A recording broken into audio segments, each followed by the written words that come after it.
Hell, therefore, humans and the Type 5 Heavy has finally arrived in World of Tanks Blitz, and the vehicle is, just like the people that will buy this, slow.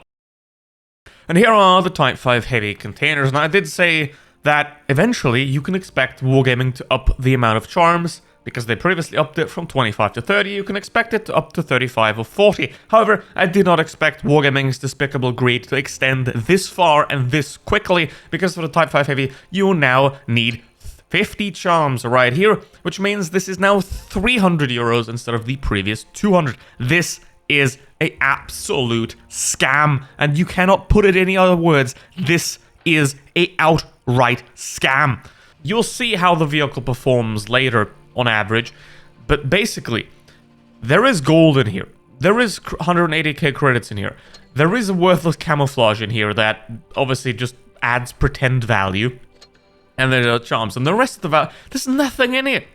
Right, there is gold in here, and then there's nothing. If you look at the gold drop chance, I mean, even the 1.2k gold only has a 4% drop chance, the same as a tank. By the way, tanks used to have a 5% drop chance. Now it has a 4% drop chance, which means you're being fucked even harder. This is a level of greed from Wargaming that is simply utterly despicable, and I'm quite happy that I stopped doing shop reviews, because there is nothing, I say, worth buying anymore in this game. The auction was a complete and utter joke, with most tanks overpriced to hell. Every single bundle in here, as we can see, right, does not include equipment anymore, which means you're being fucked out of another 2,000 to 3,000 gold worth of credits, right? Because if you convert the credits to gold, then this is about 2,000 to 3,000 gold worth of credits that are being stripped out of these bundles and then sold to you and be like, hey, eat it. And if that's not enough, then also the gold value has decreased because the bundles, this bundle right here, I mean, the 37... There used to be a 37,500 bundle for 99.99, but that doesn't exist anymore. So now it's a lot more expensive as well. So not only is the gold more expensive, the bundles are worth less, and then if you buy the crates, you're being fucked even harder. I think Wargaming is really feeling the results of the player decline, and they're getting even more desperate to squeeze you for the last cent that you have. So I can only advise you to simply stop buying anything in this game unless you absolutely want it. It's like a T54E2 or a T77 or a Type 63 when it's in the shop for a good price, or a Concept 1B for a good, you know, the most essential of vehicles. Buy that. But ignore stuff like this, because this is a scam. And there is no other word for this. This is a scam. Now let's have a look at the stats of this thing and the armor, and then let's play it. And then obviously, I'm not going to recommend the vehicle, because it's in crates. Now let's start off by comparing the Type 5 Heavy to the other Super Heavies that are already in the game, like the E100 or the Mouse or even the VK72. Now, the DPM on this thing is 2,400, which is very bad, just like the E100s. Now, this vehicle has something very important about it. It means it can't fight itself, right? Because this vehicle has 255mm standard penetration. However, the premium rounds aren't actually premium rounds. There are higher alpha damage rounds at 800, and they have 205mm of penetration, which means the vehicle can't fight itself, or any other heavy for that matter, because 255mm of penetration is not enough to go through most things, so the thing it's supposed to be doing, it can't do. That's kind of already a disadvantage right there. Now, it does have 2,700 DPM with the premium round at 205mm of penetration, but with the standard round, for example, IS-4 has higher DPM while firing heat. And as we'll see in the armor later, that is going to be relevant because the Type 5 Heavy can't pen the IS-4 with 205mm unless the IS-4 driver just peeks out sideways, which we will see later as well. So the gun, questionable choice for this kind of vehicle. Obviously the weapon handling is awful, like on the E100 and Mouse as well, so nothing special there, but it is somehow even worse than on those vehicles like the Mouse or the VK72. 0.39 accuracy here with 0.38 on the E100, so it's bad, and somehow even worse than already bad tanks. Now, 8 degrees of gun depression is quite nice to have and pretty useful here. Obviously, the E100 is 7, the Mouse is 8, so nothing much gain there, and also because the tanks are so tall, they kind of need the 8 degrees or 7 degrees of gun depression to actually get down to anything, really. The mobility of this vehicle is worse than the Mouse, let's put it that way, because the effective power to weight ratio is, I mean, it is worse, but you won't notice that it's worse, but it is worse on paper, so the mobility is awful. The traverse speed is 20 degrees, which is a lot worse than the 100, and it is a little bit better than the Mouse, but the Mouse doesn't traverse very well. So essentially the mobility is awful, like it is on the mouse and the E100 as well. However, the armor is a lot thicker than the E100 and the mouse, right? So the armor must be a lot better, because that would be the one redeeming quality of the Type 5 Heavy, besides its higher alpha damage of 700 and its higher alpha damage premium rounds that don't have any penetration, right? Which means that the vehicle won't be able to fight E100s and mouses effectively. So the armor will have to be the redeeming quality of this vehicle, right? But I can tell you that it isn't. Now, it is extremely thick, which is good. Now, the cupola is massive, 200mm, can be penned. Obviously, if the vehicle is trying to facehug you, which it can't because every other tank in the game is faster, then you obviously won't be able to pen the cupola. But the cupola is quite massive, and you will be able to hit it from pretty much any angle if you know somewhat how to aim. So, big, massive weak spot at the top of the vehicle. Now, 330mm of armor on the turret right here if the vehicle is flat, looking straight at you. Now, kind of a problem because a lot of tanks have 330mm of heat penetration or premium penetration. Now, other vehicles like AI-7 or even a Chief, I mean, a Chieftain, the Chieftain's awful now, but vehicles like that won't be able to pen the turret right here. They will just be able to pen the cupola instead. But a lot of heavies that this vehicle will fight will be able to pen the Type 5 Heavy, while the Type 5 Heavy won't be able to penetrate back in a lot of cases if the enemy knows what they're doing, which in most cases they don't. But overall, if you're playing against an equally skilled player, you're not really going to have any advantages here. Especially because you do have, I mean, this plate here is 330mm, but if you look at the compartments in the middle, they're 260mm, making this entirely pointless. That is 340, and basically just if anybody can aim, if you're fighting a Super Conqueror Concept 1B or a good heavy tank, basically, then they will be able to go straight through the middle here, and they will be even on the same height, and they will be able to fire straight into it. So you can't facehug anybody because they can just pen you straight through this anyway. So that's a win for the VK72, because the VK72 is only good at facehugging, and this vehicle's not even good at that. Now, the lower plate is not really a weak spot. It's 300mm, but again, most heat and premium rounds will have 300mm of penetration, which means that they will simply reduce their DPM down to the level that you already have, and you'll be equal on DPM. You do have a little bit more hit points, but you still won't have that much of an advantage, except obviously the alpha damage, which is the one prime thing that actually redeems this thing a little bit. So yeah, you can just pen straight through the driver compartments right here.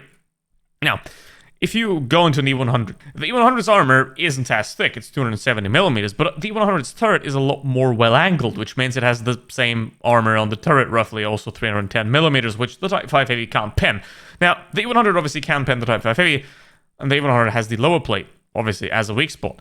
But if you go sort of hull down with the E100, you can actually hide the lower plate. You can't hide the driver plate on the Type 5 Heavy by sort of going hull down behind a piece of rubble. So also you can't hide the cupola on Type 5 Heavy either, so that's not great. Now on the E100, what you can do is you can turn the vehicle to the side to make the armor more effective, right? On turret, if you angle this vehicle, you can make the armor somewhat more effective because it does have very good side armor right here.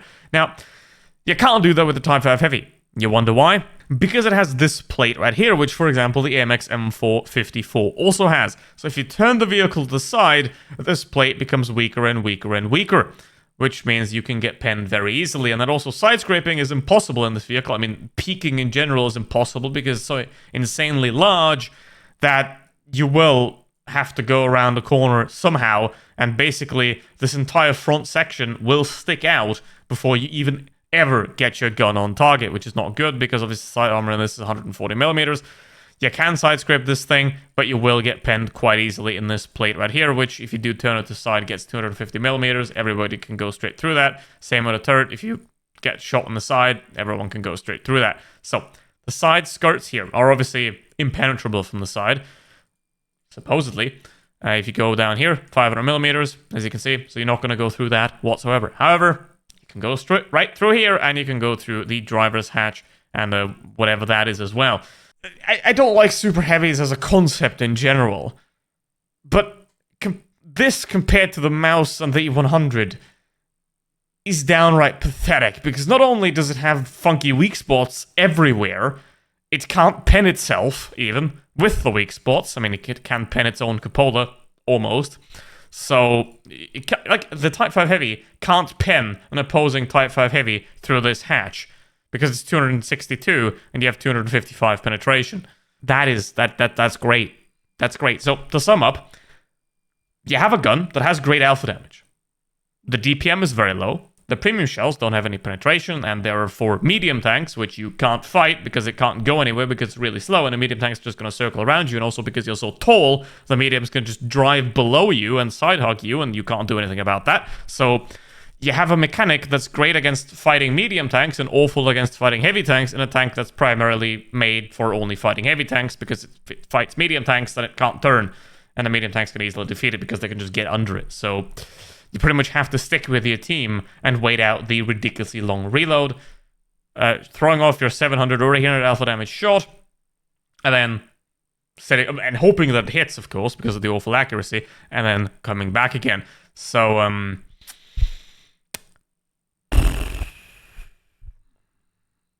Wotb released the Type 63, right, a couple of weeks ago, and that was really good. So now after doing that, after releasing a really good tank, they thought to themselves, how about we make a piece of shit?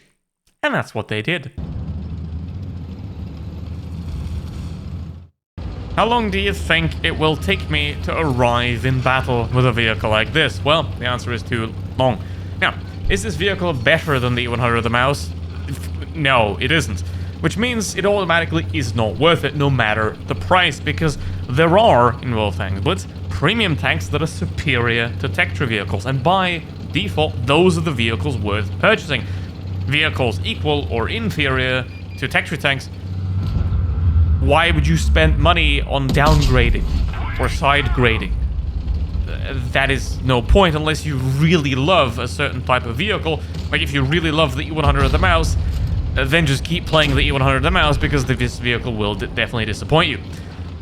Now, it's going to be in crates, probably going to cost like 5 bazillion euros as always, because, you know, Wargaming wants to milk the game until it inevitably dies, but that's a different story. Now, this thing is simply not worth the money, but can it at least perform in battle? Well, I got 2 battles for you here. The first one is a unicorn battle that happens once you get lucky, and the second one is what realistically happens with this vehicle. Because look at that. That is more luck than skill, that shot right there. And now I know there's a 57 heavy and an IS-4 behind me, so I'm going to turn around. I also know there's a Kranwagen there, so he's the weaker target. And if you're not the weakest target, most of the time the enemies will shoot at the weakest target, which in this case is the Kranwagen. But just look at the size of this compared to the Kranwagen, how much of an easier target this tank is right here compared to the Kranwagen. Now, the biggest benefit this vehicle has is that most players in Blitz are awful. And that is what makes this thing sort of good, because as we've seen in the armor section, it has awful weak spots in its armor. The good thing for the Type 5 Heavy is that most people don't know how to aim and will never be able to hit those spots in the first place.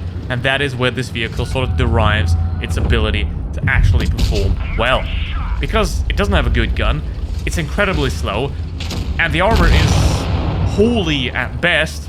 However, because most people don't know how to aim or don't know anything about armor, this vehicle, despite its glaring weaknesses, will still be able to somewhat hold up, especially in a battle like this where the enemy doesn't really do much.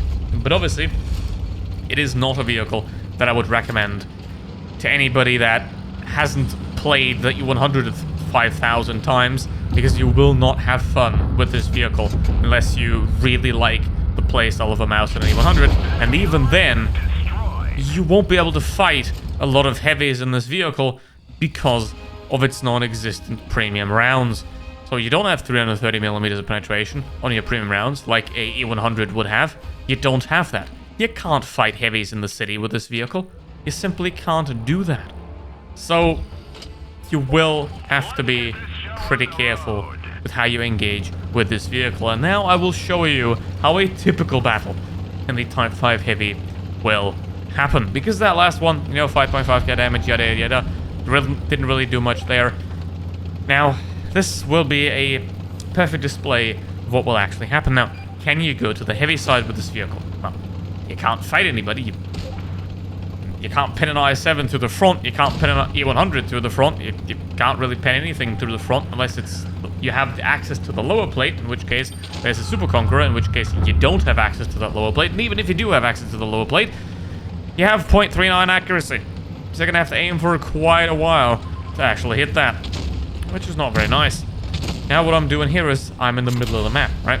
Because if I go to the heavy side, I know they got 2 Super Conquerors. I can't do anything against those guys because they have a lot more DPM and they will be pretty easily able to penetrate the Type 5 Heavy while I can't hide anywhere because it does have turret armor, but it does have a massive cupola on top that can be penned pretty easily. The Super Conqueror is not really accurate either, but it can hit that cupola. I have no idea where that shot went, but it did go somewhere. Maybe Narnia, maybe Wargaming's massive wallet. I don't know where it went, but it is gone. And that is about the average experience with the Type 5 Heavy right here. I don't recommend this vehicle. Why are you still watching? I already said I don't recommend this vehicle like 15 times. Look at that! Do you really want to see that?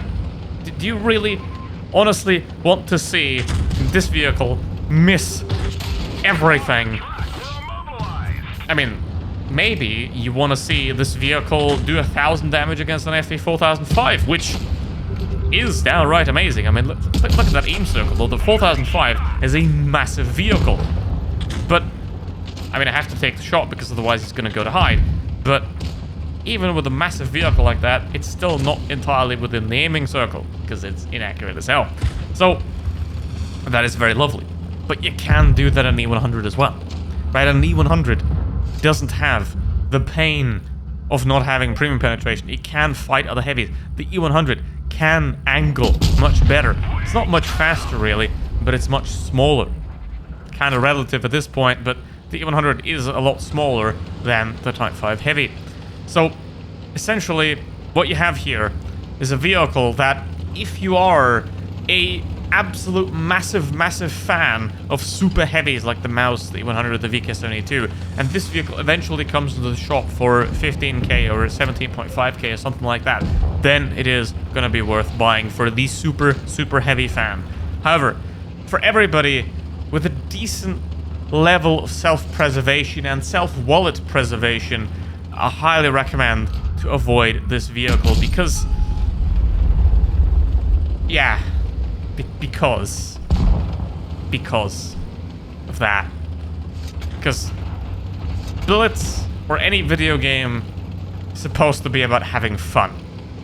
And you pretty much can't go any further away from a fun vehicle. Except maybe the 183, even though the 183 is doing like 1500 damage, that is fun. But you pretty much can't go any further away from having fun than the Type 5 Heavy. And, by the way, great game, this replay has crashed. And that's why you see this screen now.